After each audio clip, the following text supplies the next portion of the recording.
Voici l'appartement de haut standing dans lequel on aurait dû emménager il y a 3 ans.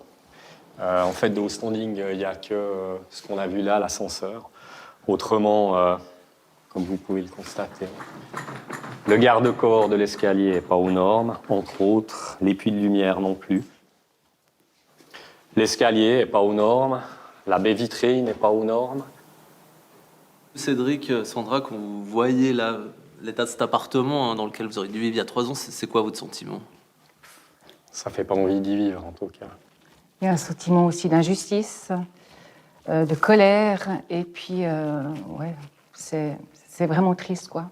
C'était censé être un beau projet pour nous deux, c'est devenu un cauchemar. Aujourd'hui, Sandra et Cédric ont saisi la justice et l'affaire est devant les tribunaux. Pour pouvoir habiter dans leur appartement construit à neuf, ils vont devoir payer plusieurs centaines de milliers de francs de travaux de réparation. Mais comment en sont-ils arrivés là? Retour en 2020. À la base, on cherchait un appartement de à peu près 130-140 mètres carrés, dans le Gros de Vaud, pas trop loin des axes autoroutiers. Plus d'1 million de francs, un tiers pour l'achat du terrain et le reste de la somme pour la construction de l'appartement en duplex dans une ancienne grange. C'est ce que l'on appelle un achat en quote-part de terrain.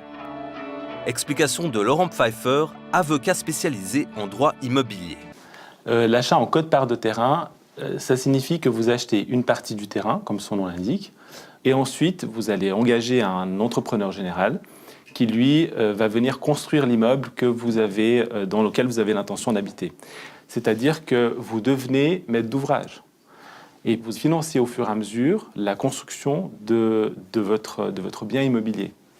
Alors, le risque, si on devient maître de l'ouvrage, c'est d'avoir un mauvais entrepreneur général en face. Dans le projet immobilier de Sandra et Cédric, l'entreprise générale s'appelle Allo Peinture, une SARL située dans le canton de Vaud. Le promoteur du projet, lui, serait aux Émirats Arabes Unis, mais sa société, Nicovest SA, est aussi basée dans le canton de Vaud. Chaque semaine, Cédric participe aux réunions de chantier. Lors de celles-ci, les aspects techniques liés à l'avancement des travaux sont très peu évoqués. Et principalement, on parle d'argent. Principalement. Moi, j'ai pas été payé. Quand on a contacté la banque, on leur a dit, écoutez, on comprend pas. Maintenant, il n'y a plus d'argent sur le compte de construction, ouvert au nom de l'entreprise. Général, comment ça se fait? On veut savoir. Et là, la banque vous dit non, c'est pas possible, parce que le compte de construction appartient à l'entreprise générale. Et là, vous ne pouvez plus rien faire.